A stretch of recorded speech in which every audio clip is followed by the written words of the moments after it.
Hallelujah. बोल येशू मसीह की जय. बोल येशू मसीह की जय. का कारण येशूचं वचन सांगतं ना की जशी आई आपल्या मुलावर ममता करते तसं येशूचं भय धरतो त्याच्या आत्मेमध्ये चालतो देव त्याच्यावरती ममता करतो.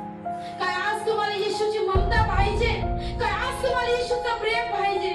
का आज तुम्ही हृदयापासून त्याला आरोळी करा की यस येशू तू माझी आई आहे, येशू तू माझा पिता आहे. तुम्ही काळजी करू नका. जरी तुम्हाला जगी खाई नसतं, जरी तुम्हाला पोटचं फळ नसतं, आज जर कुणाला पोटचं फळ नसतं तुम्ही चिंता करू नका कारण पोटचं फळ त्याची